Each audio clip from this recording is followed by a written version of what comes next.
Monsieur le directeur, Madame le directeur adjoint, chers professeurs, chères étudiantes, chers étudiants, d'abord je voudrais vous dire merci. Merci de m'inviter, merci de me donner l'occasion de partager avec vous cette expérience des négociations et des COP. Et je dirais un merci bien chaleureux à cher Mehdi et je te félicite pour ton éloquence et ton speech.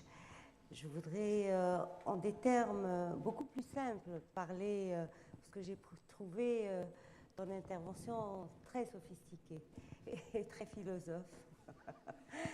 Et donc, bravo. Hein.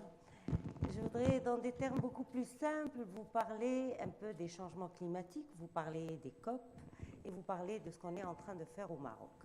Alors, je pense que vous tous connaissez le défi auquel l'humanité est confrontée ce siècle. S'il est un défi, et ça c'est la reconnaissance, c'est carrément quelque chose qui a été reconnu et assis au niveau mondial et par la communauté internationale, l'un des défis les plus importants de ce siècle, c'est les changements climatiques.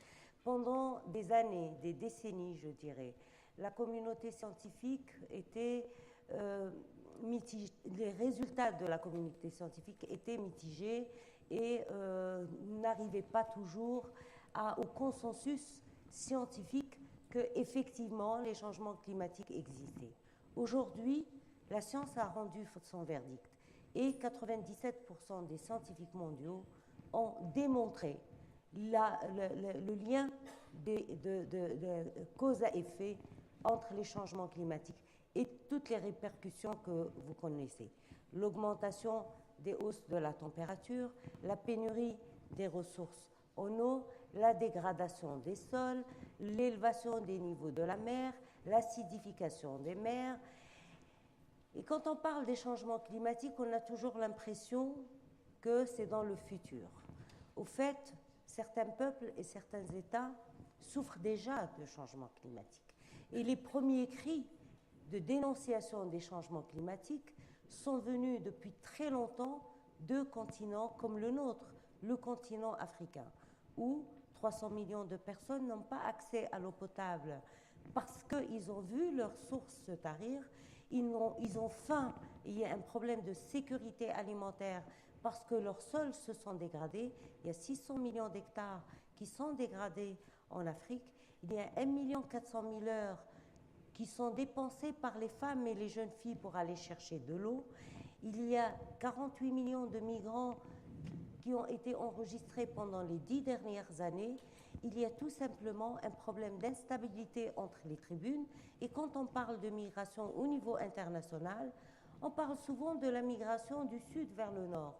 Mais on oublie de parler des migrations à l'intérieur des pays et de la campagne vers les métropoles qui causent un problème de santé publique exceptionnel. Et ça, vous le connaissez, au Maroc, à cause de la sécheresse, pendant les années 80 et 90, on a vu un flux migratoire intense venir de la campagne à cause de des sécheresses et s'installer, entourer les villes par des ceintures de bidonvilles où il n'y a pas d'infrastructure, il n'y a pas d'assainissement, il n'y a pas d'eau potable, il n'y a pas d'électricité, etc.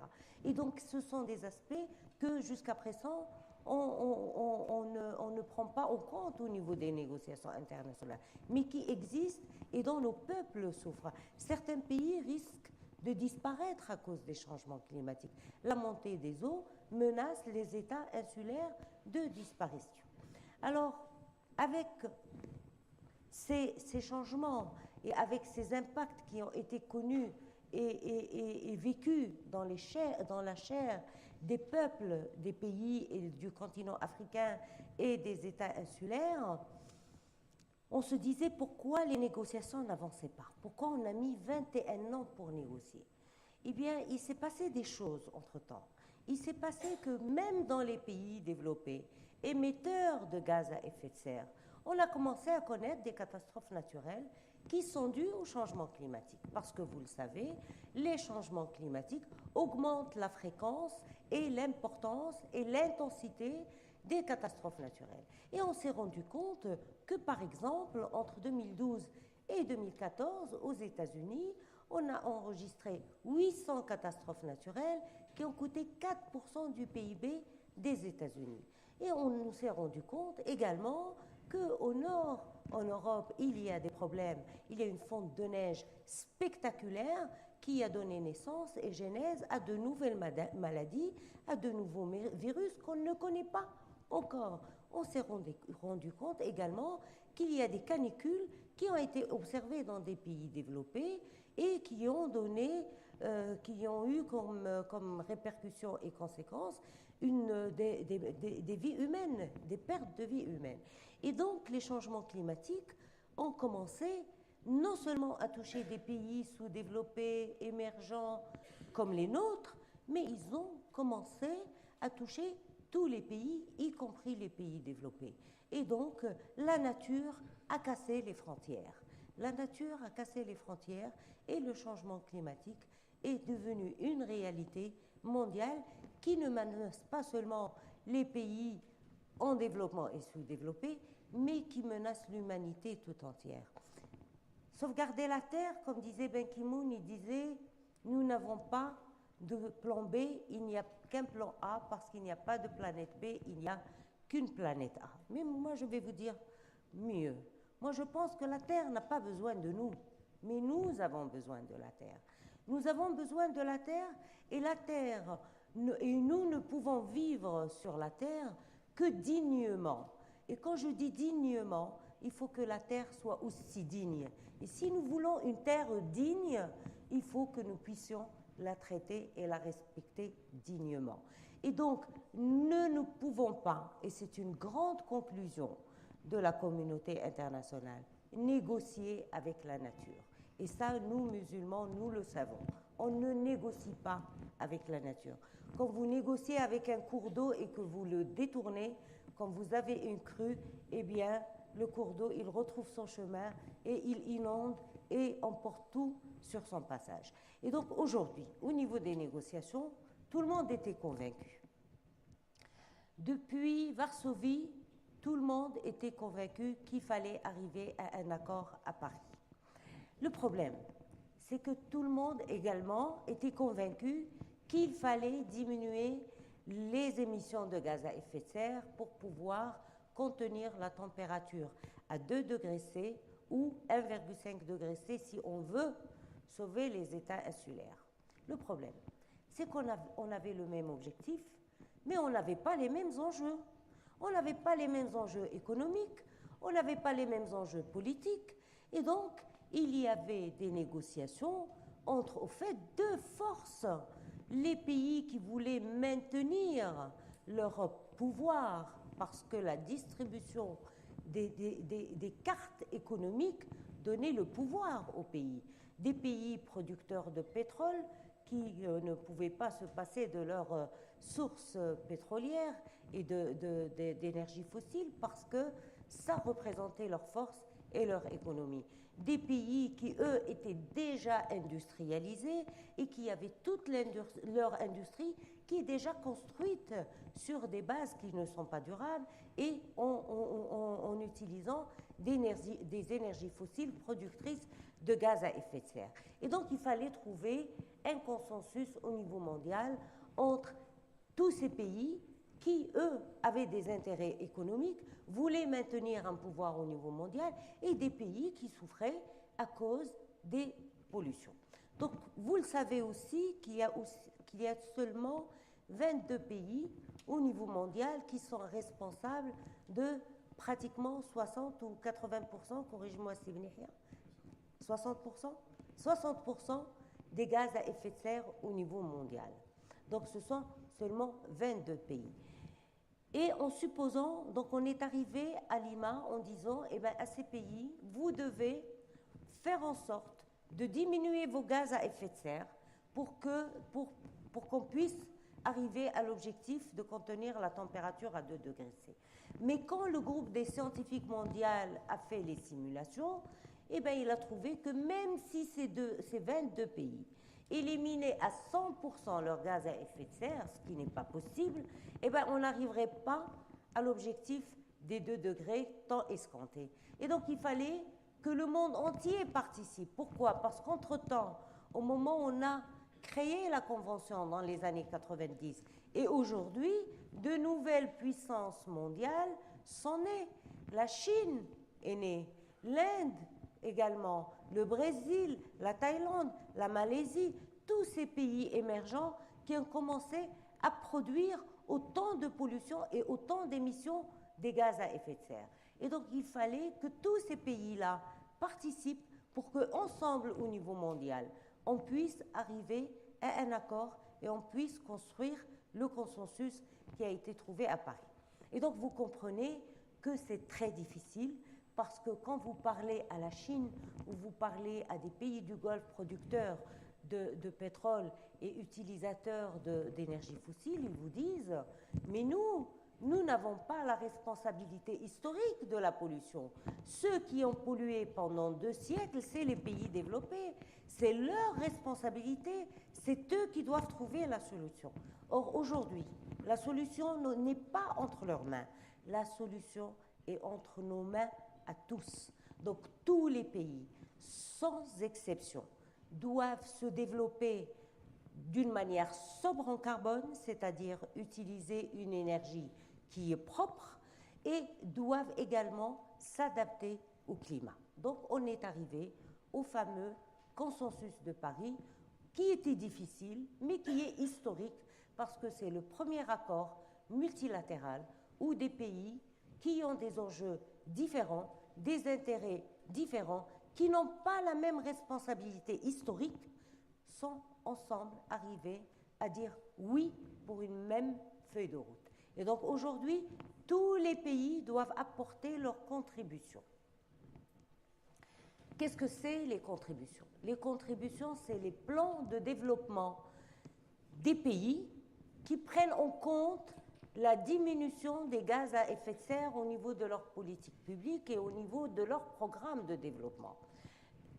C'est aussi les plans de développement d'adaptation pour certains pays qui veulent s'adapter aussi au pays. Et donc aujourd'hui, tous les pays sont demandés, de par l'accord de Paris, d'apporter leur contribution pour arriver à la neutralité des émissions. Alors, pourquoi on a parlé de la neutralité des émissions à Paris? Eh bien, tout simplement parce qu'on ne peut pas éradiquer l'énergie fossile. On ne peut pas demander aux gens qui habitent au pôle Nord de s'éclairer avec la centrale solaire de Ouezezet, à part si nous, on exporte l'énergie au pôle Nord. Donc, aujourd'hui, l'Agence internationale des énergies a démontré qu'il y aurait obligatoirement un mix énergétique en 2050. Et ce mix va continuer à être composé d'énergie fossile, de nucléaire, de solaire, d'énergie thermique, et hydraulique. Quoi d'autre? Éolien. Et de l'éolien. Voilà. J'ai un nez de mémoire avec moi. Et donc, ce mix énergétique, selon les données de la science et aussi selon les équilibres économiques, on ne peut pas demander demain à l'Arabie saoudite d'arrêter d'exploiter son pétrole. C'est pas possible. On va faire tomber une économie, comme on ne peut pas le demander au Brésil. Et puis eux, quand on leur demande de faire la transition énergétique, ils nous disent « Nous, on n'est pas responsable de la pollution ». Les Chinois, c'est aujourd'hui la Chine est le plus grand pollueur mondial en matière de gaz à effet de serre. Mais les Chinois continuent à nous dire « Nous, on va continuer à se développer. Nous avons le droit au développement ». Et donc, toutes ces négociations, discussions difficiles, etc., ont permis de trouver un consensus et de dire « Nous allons aller vers une neutralité des émissions, c'est-à-dire que dans le mix énergétique, on va faire en sorte qu'il y ait suffisamment d'énergie solaire, éolien, hydraulique et thermique, etc., des énergies propres pour compenser le carbone qui sort des énergies fossiles. Ça, c'est la première grande conclusion qui est importante au niveau de l'accord de Paris. La deuxième conclusion importante, c'est que pour tous les pays qui ont dit oui, nous avons le droit au développement, eh bien pour ces pays-là et pour tous les pays, on a dit aujourd'hui, il faut changer de paradigme. Il faut changer de modèle de développement. Il n'est pas question, quand vous voulez acheter des autobus, que vous achetez des autobus à fuel. Je suis désolée, c'est la fin de la journée. À carburant. Il n'est pas question qu'on continue à construire de la même manière, à continuer à rouler de la même manière, à continuer à consommer de la même manière, à jeter le plastique de la même manière, à ne pas recycler, à ne pas intégrer la croissance verte au niveau de la politique économique des pays, etc. Et donc, il y a un nouveau modèle qui est en train de se développer au niveau mondial. Je peux vous dire qu'en tant que Marocain, vous pouvez être très fiers parce que les assises de ce modèle sont existantes au niveau national. Elles ont été construites au niveau national. Le Maroc a commencé dans les années 60 sa politique d'adaptation, et ça vous le savez tous, nous sommes fiers de nos barrages, et pendant longtemps, on a été fiers de nous comparer à nos voisins en disant « nous avons de l'eau, vous n'avez pas de l'eau ». Aujourd'hui, nous avons évolué, la politique de l'eau a évolué, nous avons appris à protéger les barrages contre l'envasement, nous avons sécurisé l'alimentation, le régime alimentaire marocain en mettant un plan vert et une politique agricole qui économise de l'eau. Nous avons mis en place une politique touristique durable. Nous avons mis en place une politique énergétique avec la plus grosse centrale des énergies renouvelables au niveau mondial. Mais nous sommes classés 4e au niveau des pratiques climat au niveau mondial, mais beaucoup reste à faire. C'est clair que c'est une fierté pour nous d'aller dire que nous avons une cohérence au niveau de la politique nationale.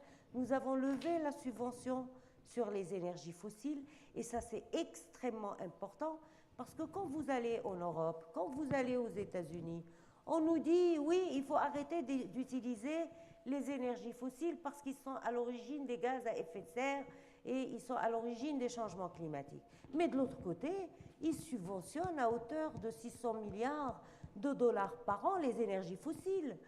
Aujourd'hui, nous, les Marocains, nous donnons un très bel exemple en leur disant nous, on fait du renouvelable, mais on a levé la subvention sur les énergies fossiles pour pouvoir créer le marché des renouvelables, pour pouvoir rendre les énergies renouvelables plus compétitives.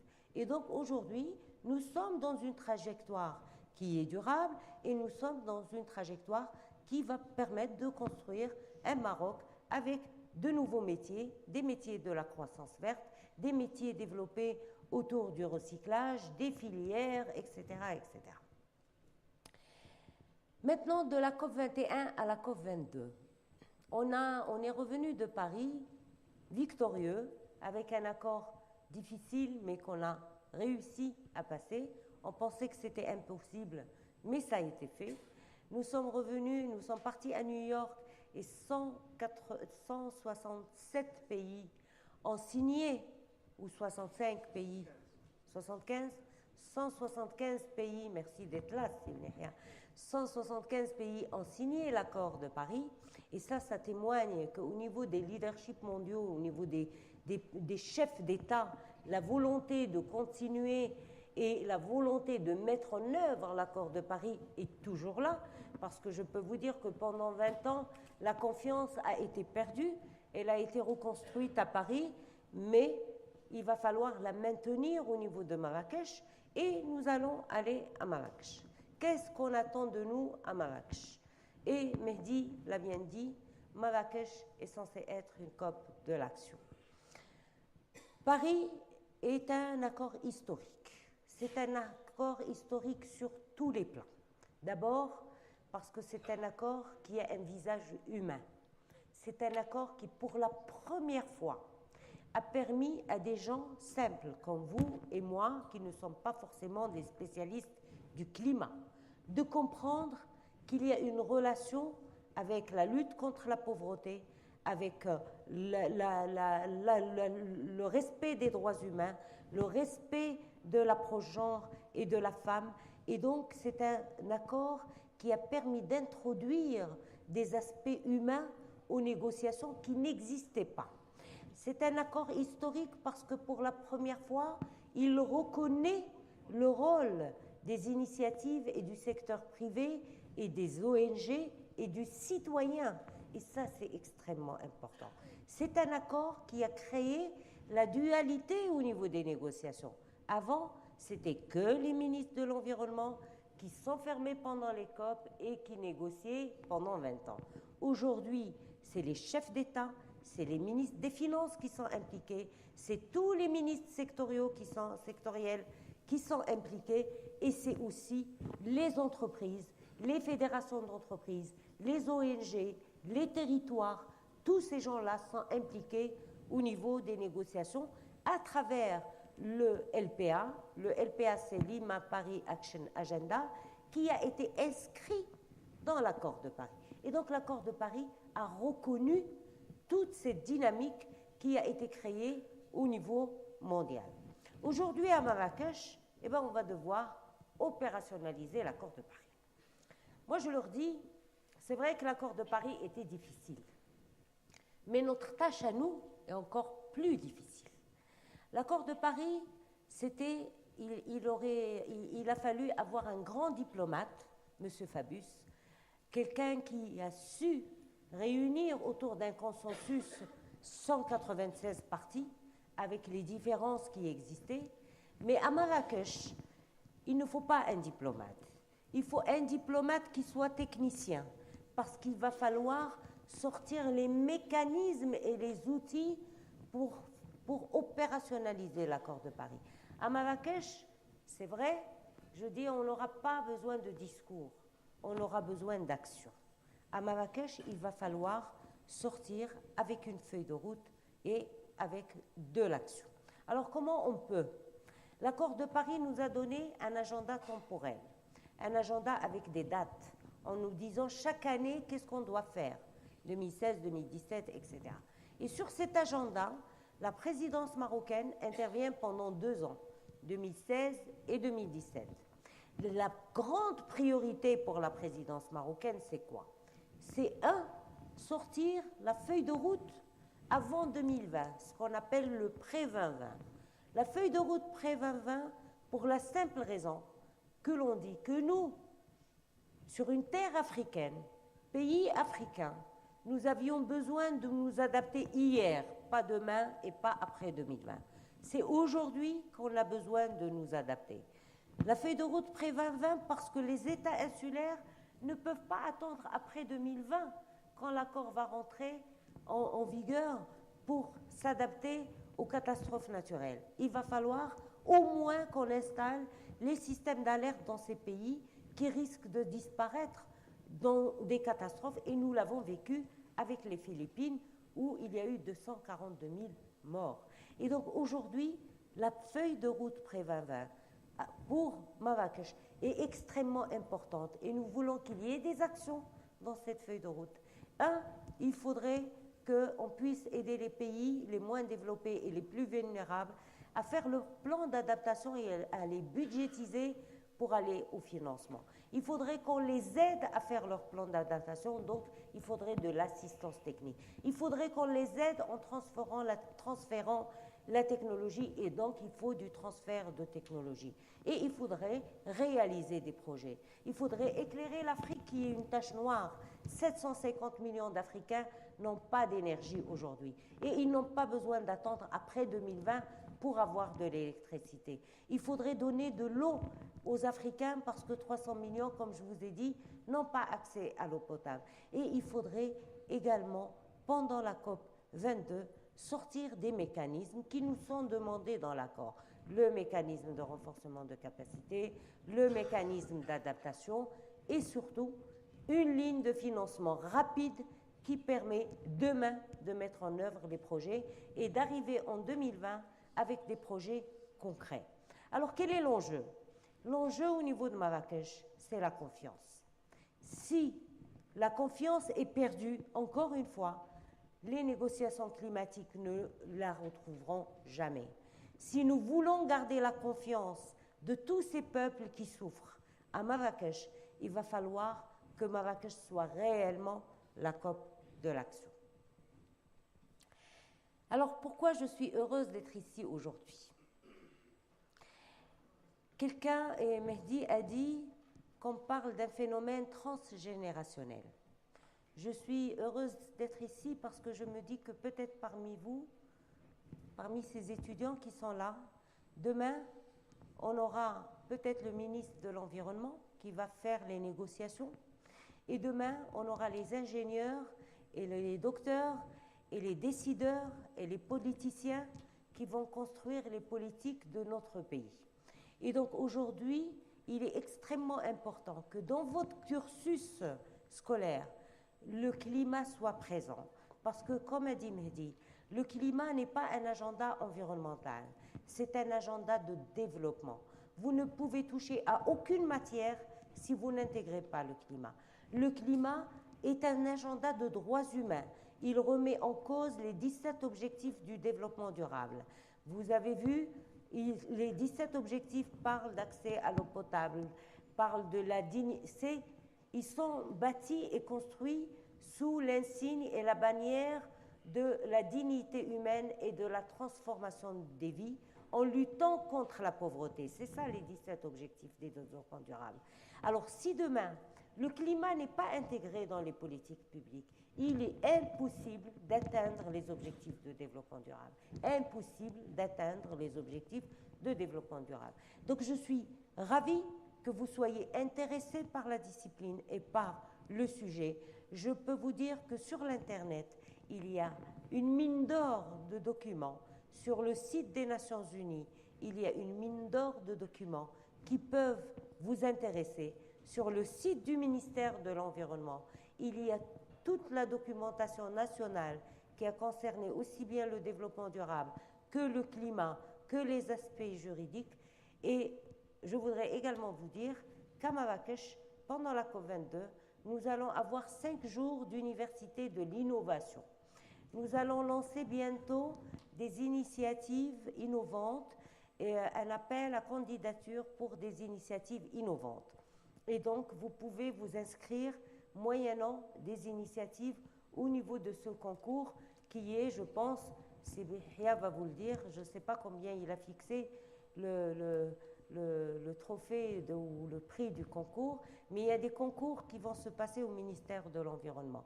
Il y a l'Université de l'innovation qui aura lieu à Marrakech. Il y a un side event sur l'éducation et l'intégration du climat au niveau de l'éducation qui va se faire également à Marrakech. Et il y a une grande conférence mondiale avec l'UNESCO et avec des partenaires et le ministère de l'Environnement qui va avoir lieu à Marrakech en dehors de la zone bleue et où vous pouvez participer. Et enfin, il y a une grosse mobilisation des jeunes. Je crois que la COI organise la marche des jeunes et je vous recommande, ou je recommanderai peut-être à Mehdi qui est venu vous représenter, de prendre attache avec M. Yazami et que tous ces jeunes fassent partie de cette marche du climat et des activités des jeunes qui vont avoir lieu à Marrakech. Et la bonne nouvelle, c'est que nous essayons de vous ramener Econ qui va venir, je le prononce bien parce que mes enfants me disent « Maman, tu ne le prononces pas bien ». Alors Econ va venir avec un groupe de chanteurs africains gracieusement pour le climat et pour des actions climatiques en Afrique. Et donc, ça sera un concert de charité et un concert qui s'inscrit dans le climat à Marrakech. Donc, Marrakech se prépare pour vous recevoir. Préparez-vous pour aller à Marrakech et merci encore de m'avoir reçu.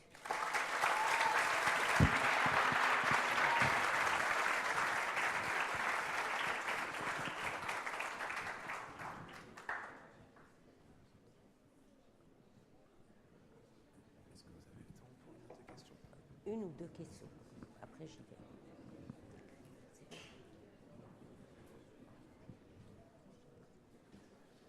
Question. Deux questions. Ah non, je prends une question. Donc, vous avez le micro. Alors, nous remercions beaucoup Madame la Ministre pour son discours.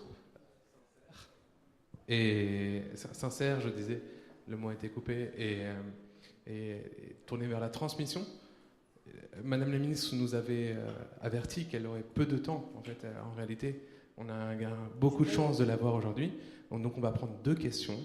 Et après, on pourra continuer le dialogue avec M. Benhia, qui a été un des négociateurs principaux et qui travaille de concert au sein du ministère de l'Environnement.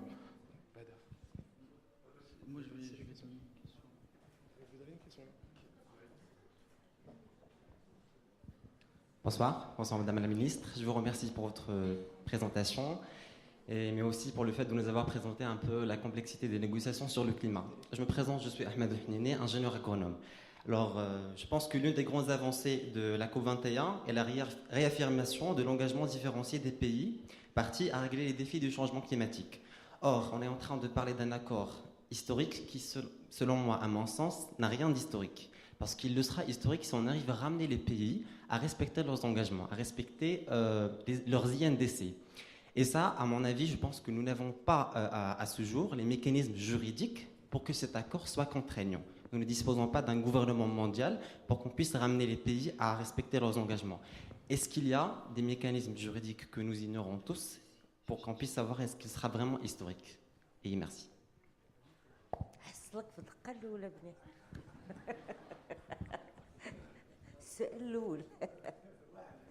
crois que vous m'entendez là.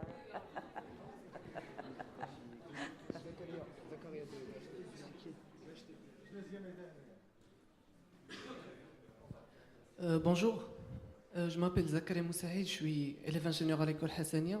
D'abord, au nom des personnes qui organisent cet événement à Change Before Climate Change, je vous remercie d'être là, de nous soutenir. J'ai une question. La question, je vais vous la poser d'une manière un peu... C'est dans cette perspective de voir les choses de la COP, de l'action, et d'une manière un peu technique. Aujourd'hui, le rôle des jeunes est de plus en plus fondamental dans cette lutte contre le changement climatique, et je pense que les initiatives universitaires sont à encourager. Et si, à l'instar des écoles espagnoles comme Polytechnique Valenciennes, qui s'est transformée en un modèle de ville durable, nous pouvons transformer une école marocaine en modèle écologique. Ce ne sera qu'un énorme tremplin pour la mobilisation et la sensibilisation. Aujourd'hui, écoles comme à l'EHTP, où nous travaillons avec nos différentes filières, génie civil, génie hydraulique, avec un corps professoral d'ailleurs qui ont participé à la communication nationale et à plusieurs au COP, sur plusieurs projets comme celui de la collecte des eaux pluviales dans l'école, avec d'autres projets en plus pour rendre... D'ailleurs, je vous invite à venir passer nous voir à l'école. Et ma question, c'est si vous avez une politique pour encourager de telles initiatives. Bien, je voudrais d'abord m'excuser parce que je vais devoir partir, je voyage ce soir. Et j'ai une fille à l'hôpital, donc je suis vraiment désolée de vous fausser compagnie. Mais vous êtes entre de très bonnes mains. Vous avez vu, il m'a corrigé quand j'étais sur le podium.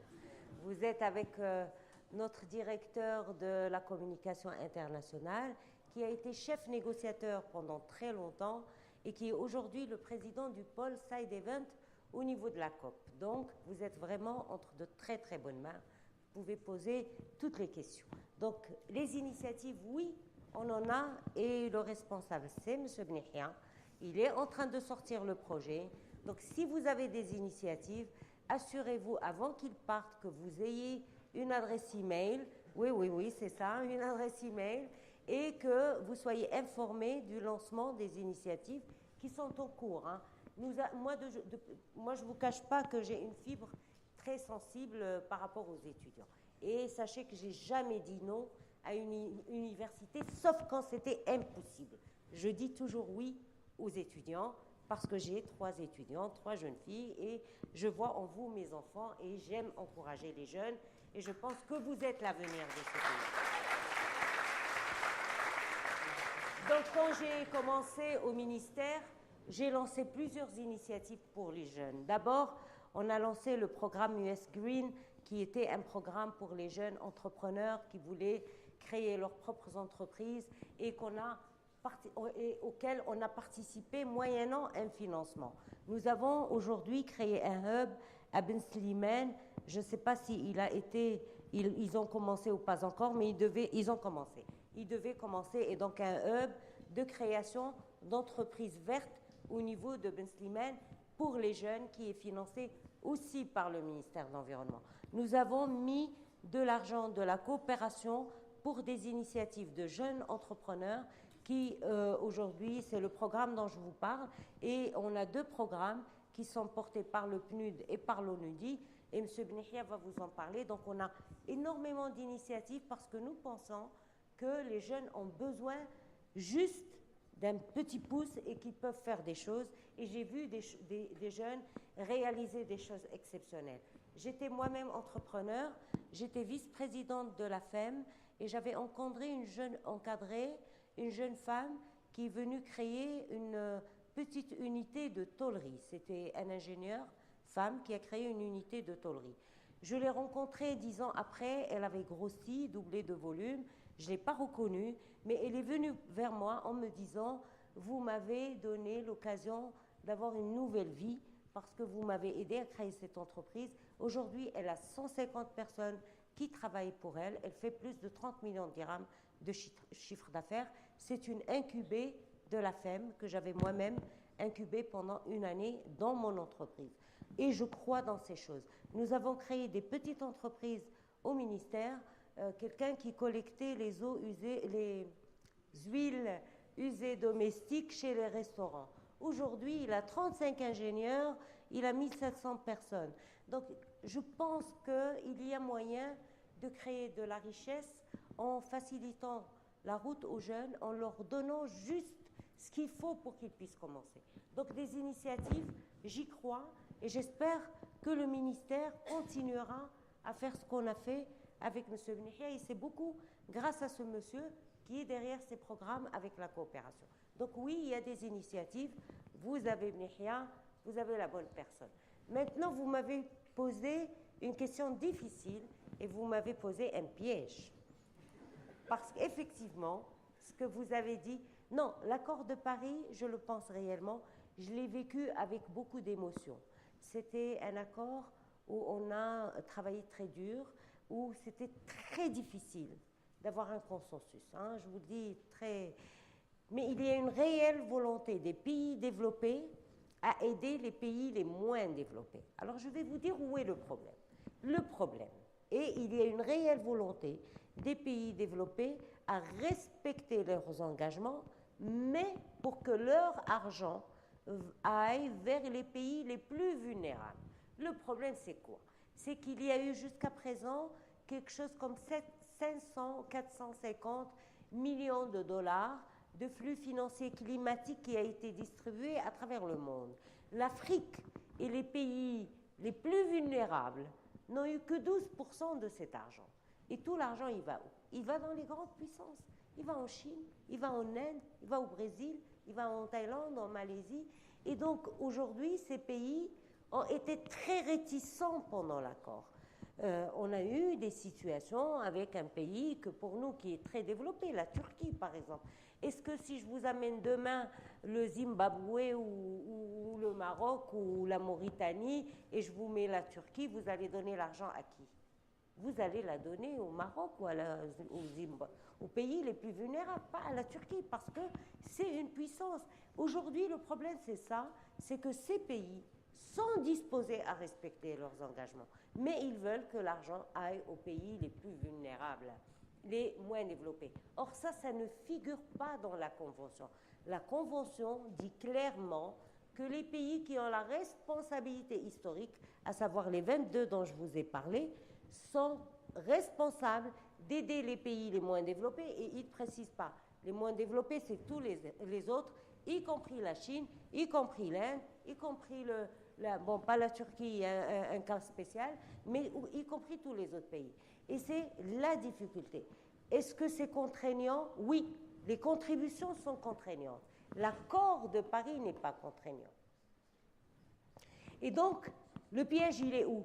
Si nous mettons... Les contributions sont obligatoires. Elles doivent être mises en œuvre. Et donc, il va falloir... Et les pays doivent les respecter. Maintenant, la difficulté, elle est où? Elle est dans les mécanismes de suivi et de gouvernance de ces contributions. Mais c'est effectivement une grosse question. Même au niveau international, on n'y a pas répondu. Nous, on voulait qu'il y ait une sorte de sanction commerciale, etc. Mais je vous assure qu'on va y arriver. Pourquoi? Parce qu'aujourd'hui, au niveau du G20, on commence à discuter du commerce environnemental et climatique. Au niveau de l'OCDE, également la même chose. Au niveau des systèmes financiers, on était à moins de 10% de finances climatiques. Aujourd'hui, on est en train d'aller vers 50%. On est dans une moyenne mondiale de 25%. On veut aller à 50%. Donc aujourd'hui, il y a une véritable dynamique qui fait que les choses doivent changer parce qu'on n'a pas le choix. Vous trouvez normal la température aujourd'hui? Les choses, le climat change et j'ai adoré votre titre, bravo. Bravo pour le titre. Merci beaucoup.